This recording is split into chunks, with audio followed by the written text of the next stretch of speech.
Provérbios, capítulo 3. Conselhos da sabedoria. Meu filho, não se esqueça da minha lei, mas guarde no coração os meus mandamentos, pois eles prolongarão a sua vida por muitos anos e lhe darão prosperidade e paz. E o amor e a fidelidade jamais o abandonem. Prenda-os ao redor do seu pescoço, escreva-os na tábua do seu coração. Então você terá o favor de Deus e dos homens, e boa reputação. Confie no Senhor de todo o seu coração e não se apoie em seu próprio entendimento. Reconheça o Senhor em todos os seus caminhos e Ele endireitará as suas veredas. Não seja sábio aos seus próprios olhos. Tema o Senhor e evite o mal. Isso lhe dará saúde ao corpo e vigor aos ossos. Honre o Senhor com todos os seus recursos e com os primeiros frutos de todas as suas plantações. Os seus celeiros ficarão plenamente cheios e os seus barris transbordarão de vinho. Meu filho, não despreze a disciplina do Senhor, nem se magoe com a sua repreensão, pois o Senhor disciplina quem ama, assim como o pai faz ao filho de quem deseja o bem. Como é feliz o homem que acha a sabedoria, o homem que obtém entendimento, pois a sabedoria é mais proveitosa do que a prata e rende mais do que o ouro. É mais preciosa do que rubis. Nada do que você possa desejar se compara a ela. Na mão direita, a sabedoria lhe garante vida longa. Na mão esquerda, riquezas e honra. Os caminhos da sabedoria são caminhos agradáveis, e todas as suas veredas são paz. A sabedoria é a árvore que dá vida a quem a abraça. Quem a ela se apega será abençoado. Por sua sabedoria, o Senhor lançou os alicerces da terra. Por seu entendimento, fixou no lugar os céus. Por seu conhecimento, as fontes profundas se rompem e as nuvens gotejam o orvalho. Meu filho, guarde consigo a sensatez e o equilíbrio. Nunca os perca de vista. Trarão vida a você e serão um enfeite para o seu pescoço. Então você seguirá o seu caminho em segurança e não tropeçará. Quando se deitar, não terá medo, e o seu sono será tranquilo. Não terá medo da calamidade repentina, nem da ruína que atinge os ímpios, pois o Senhor será a sua segurança e o impedirá de cair em armadilha. Quanto lhe for possível, não deixe de fazer o bem a quem dele precisa. Não diga ao seu próximo, volte amanhã e eu lhe darei algo, se pode ajudá-lo hoje. Não planeje o mal contra o seu próximo, que confiantemente mora perto de você. Não acuse alguém sem motivo, se ele não lhe fez nenhum mal. Não tenha inveja de quem é violento, nem adote nenhum dos seus procedimentos, pois o Senhor detesta o perverso, mas o justo é seu grande amigo. A maldição do Senhor está sobre a casa dos ímpios, mas ele abençoa o lar dos justos. Ele zomba dos zombadores, mas concede graça aos humildes. A honra é a herança dos sábios, mas o Senhor expõe os tolos ao ridículo. João, capítulo 6. A primeira multiplicação dos pães. Algum tempo depois, Jesus partiu para outra margem do mar da Galileia, ou seja, do mar de Tiberíades. E grande multidão continuava a segui-lo, porque viram os sinais milagrosos que ele tinha realizado nos doentes. Então Jesus subiu ao monte e sentou-se com os seus discípulos. Estava próxima a festa judaica da Páscoa. Levantando os olhos e vendo uma grande multidão que se aproximava, Jesus disse a Filipe: Onde compraremos pão para esse povo comer? Fez essa pergunta apenas para pô-lo à prova, pois já tinha em mente o que ia fazer. Filipe lhe respondeu: 200 denários não compraria pão o suficiente para que cada um recebesse um pedaço. Outro discípulo, André, irmão de Simão Pedro, tomou a palavra. Aqui está um rapaz com 5 pães de cevada e 2 peixinhos. Mas o que é isto para tanta gente? Disse Jesus: mande o povo assentar-se. Havia muita grama naquele lugar, e todos se assentaram. Eram cerca de 5.000 homens. Então Jesus tomou os pães, deu graças e os partiu entre os que estavam assentados, tanto quanto queriam, e fez o mesmo com os peixes. Depois que todos receberam o suficiente para comer, disse aos seus discípulos: ajunte os pedaços que sobraram, e nada seja desperdiçado. Então eles os ajuntaram e encheram 12 cestos com os pedaços dos 5 pães de cevada deixados por aqueles que tinham comido. Depois de ver o sinal milagroso que Jesus tinha realizado, o povo começou a dizer: sem dúvida, este é o profeta que devia vir ao mundo. Sabendo Jesus que pretendiam proclamá-lo rei à força, retirou-se novamente sozinho para o monte. Jesus anda sobre as águas. Ao anoitecer, seus discípulos desceram para o mar, entraram num barco e começaram a travessia para Cafarnaum. Já estava escuro e Jesus ainda não tinha ido até onde eles estavam. Soprava um vento forte e as águas estavam agitadas.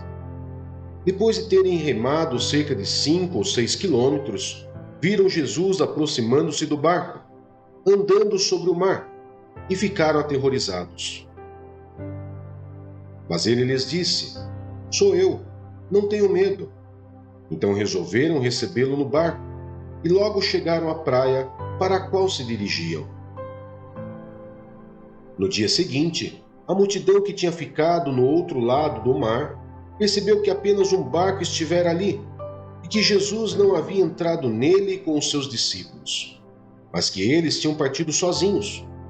Então alguns barcos de Tiberíades aproximaram-se do lugar onde o povo tinha comido o pão, após o Senhor ter dado graças. Quando a multidão percebeu que nem Jesus nem os discípulos estavam ali, entrou nos barcos e foi para Cafarnaum em busca de Jesus. Jesus, o pão da vida. Quando o encontraram do outro lado do mar, perguntaram: mestre, quando chegaste aqui? Jesus respondeu: a verdade é que vocês estão me procurando não porque viram sinais milagrosos, mas porque comeram os pães e ficaram satisfeitos. Não trabalhem pela comida que se estraga, mas pela comida que permanece para a vida eterna, a qual o Filho do Homem lhes dará. Deus, o Pai, nele colocou o seu selo de aprovação. Então lhe perguntaram: o que precisamos fazer para realizar as obras que Deus requer? Jesus respondeu: a obra de Deus é esta: crer naquele que ele enviou. Então lhe perguntaram: que sinal milagroso mostrarás para que o vejamos e criamos em ti? Que farás? Os nossos antepassados comeram maná no deserto, como está escrito: ele lhes deu a comer pão dos céus. Declarou-lhes Jesus: digo-lhes a verdade, não foi Moisés quem lhes deu o pão do céu, mas é meu Pai quem lhes dá o verdadeiro pão do céu. Pois o pão de Deus é aquele que desceu do céu e dá vida ao mundo. Disseram eles: Senhor, dá-nos sempre desse pão. Então Jesus declarou: eu sou o pão da vida. Aquele que vem a mim nunca terá fome. Aquele que crê em mim nunca terá sede. Mas, como eu lhes disse, vocês me viram, mas ainda não creem.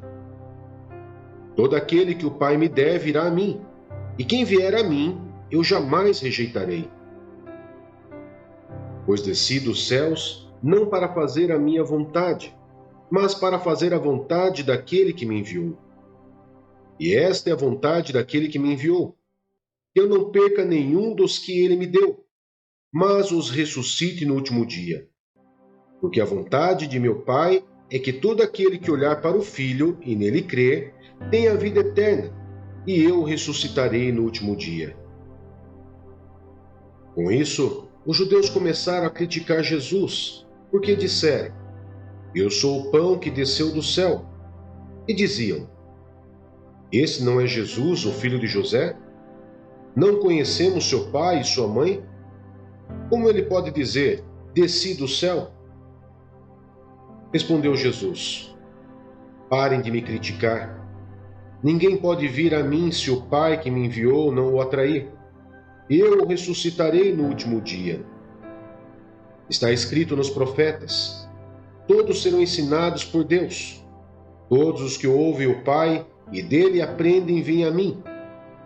Ninguém viu o Pai, a não ser aquele que vem de Deus. Somente ele viu o Pai. Asseguro-lhes que aquele que crê tem a vida eterna. Eu sou o pão da vida. Os seus antepassados comeram maná no deserto, mas morreram. Todavia, aqui está o pão que desce do céu, para que não morra quem dele comer. Eu sou o pão vivo que desceu do céu. Se alguém comer deste pão, viverá para sempre. Este pão é a minha carne, que eu darei pela vida do mundo. Então os judeus começaram a discutir exaltadamente entre si: Como pode este homem nos oferecer sua carne para comermos? Jesus lhes disse: Eu lhes digo a verdade. Se vocês não comerem a carne do Filho do Homem e não beberem o seu sangue, não terão vida em si mesmos. Todo aquele que come a minha carne e bebe o meu sangue tem a vida eterna, e eu o ressuscitarei no último dia. Pois a minha carne é verdadeira comida, e o meu sangue é verdadeira bebida. Todo aquele que come minha carne e bebe meu sangue permanece em mim e eu nele. Da mesma forma, como o Pai que vive me enviou e eu vivo por causa do Pai, assim aquele que se alimenta de mim viverá por minha causa. Este é o pão que desceu dos céus. Os antepassados de vocês comeram maná e morreram, mas aquele que se alimenta deste pão viverá para sempre. Ele disse isso quando ensinava na sinagoga de Cafarnaum. Muitos discípulos abandonam Jesus. Ao ouvirem isso, muitos dos seus discípulos disseram: Dura é essa palavra. Quem pode suportá-la? Sabendo em seu íntimo que os seus discípulos estavam se queixando do que ouviram, Jesus lhes disse: Isso os escandaliza? Que acontecerá se vocês virem o Filho do Homem subir para onde estava antes? O Espírito da vida. A carne não produz nada que se aproveite. As palavras que eu lhes disse são espírito e vida. Contudo, há alguns de vocês que não creem. Pois Jesus sabia desde o princípio quais deles não criam e quem o iria trair. E prosseguiu: É por isso que eu lhes disse que ninguém pode vir a mim, a não ser que isto lhe seja dado pelo Pai. Daquela hora em diante, muitos dos seus discípulos voltaram atrás e deixaram de segui-lo. Jesus perguntou aos 12: Vocês também não querem ir? Simão Pedro lhe respondeu: Senhor, para quem iremos? Tu tens as palavras de vida eterna. Nós cremos e sabemos que és o Santo de Deus. Então Jesus respondeu: Não fui eu que os escolhi, os 12? Todavia, um de vocês é um diabo. Ele se referia a Judas, filho de Simão Iscariotes, que, embora fosse um dos 12, mais tarde haveria de traí-lo. Gálatas, capítulo 2. Paulo é aceito pelos apóstolos. 14 anos depois, subi novamente a Jerusalém. dessa vez com Barnabé, levando também Tito comigo. Fui para lá por causa de uma revelação e expus diante deles o evangelho que prego entre os gentios, fazendo-o, porém, em particular, aos que pareciam mais influentes, para não correr ou ter corrido inutilmente. Mas nem mesmo Tito, que estava comigo, foi obrigado a circuncidar-se, apesar de ser grego. Essa questão foi levantada porque alguns falsos irmãos infiltraram-se em nosso meio para espionar a liberdade que temos em Cristo Jesus e nos reduzir à escravidão. Não nos submetemos a eles nem por um instante, para que a verdade do Evangelho permanecesse com vocês. Quanto aos que pareciam influentes, o que eram então não faz diferença para mim. Deus não julga pela aparência. Tais homens influentes não me acrescentaram nada. Ao contrário, reconheceram que a mim havia sido confiada a pregação do Evangelho aos incircuncisos, assim como a Pedro aos circuncisos. Pois Deus, que operou por meio de Pedro, como apóstolo aos circuncisos, também operou por meu intermédio para os gentios. Reconhecendo a graça que me fora concedida, Tiago, Pedro e João, tido como colunas, estenderam a mão direita a mim e a Barnabé em sinal de comunhão. Eles concordaram em que devíamos nos dirigir aos gentios e eles aos circuncisos. Somente pediram que nos lembrássemos dos pobres, o que me esforcei por fazer. Paulo repreende a Pedro. Quando, porém, Pedro veio a Antioquia, enfrentei-o face a face, por sua atitude condenável. Pois antes de chegarem alguns da parte de Tiago, ele comia com os gentios. Quando, porém, eles chegaram, afastou-se e separou-se dos gentios, temendo os que eram da circuncisão. Os demais judeus também se uniram a ele nessa hipocrisia, de modo que até Barnabé se deixou levar. Quando vi que não estavam andando de acordo com a verdade do Evangelho, declarei a Pedro diante de todos: Você é judeu, mas vive como gentil e não como judeu. Portanto, como pode obrigar gentios a viverem como judeus? Nós, judeus de nascimento, e não gentios pecadores, sabemos que ninguém é justificado pela prática da lei, mas mediante a fé em Jesus Cristo. Assim, nós também cremos em Cristo Jesus para sermos justificados pela fé em Cristo, e não pela prática da lei. Porque pela prática da lei ninguém será justificado. Se, porém, procurando ser justificado em Cristo, descobrimos que nós mesmos somos pecadores, será Cristo então ministro do pecado? De modo algum. Se reconstruo o que destruí, provo que sou transgressor. Pois por meio da lei eu morri para a lei, a fim de viver para Deus. Fui crucificado com Cristo. Assim, já não sou eu quem vive, mas Cristo vive em mim. A vida que agora vivo no corpo, vivo-a pela fé no Filho de Deus, que me amou e se entregou por mim. Não anula a graça de Deus, pois se a justiça vem pela lei, Cristo morreu inutilmente. Êxodo, capítulo 27. O altar dos holocaustos. Faça um altar de madeira de acácia. Será quadrado, com 2,25 metros de largura e 1,35 metros de altura. Faça uma ponta em forma de chifre em cada um dos 4 cantos, formando uma só peça com o altar, que será revestido de bronze. Faça de bronze todos os seus utensílios, os recipientes para recolher cinzas, as pás, as bacias de aspersão, os garfos para a carne e os braseiros. Faça também para ele uma grelha de bronze em forma de rede e uma argola de bronze em cada um dos 4 cantos da grelha. Coloque abaixo da beirada do altar, de maneira que fique à meia altura do altar. Faça varas de madeira de acácia para o altar e revista-as de bronze. Essas varas serão colocadas nas argolas, dos dois lados do altar, quando este for carregado.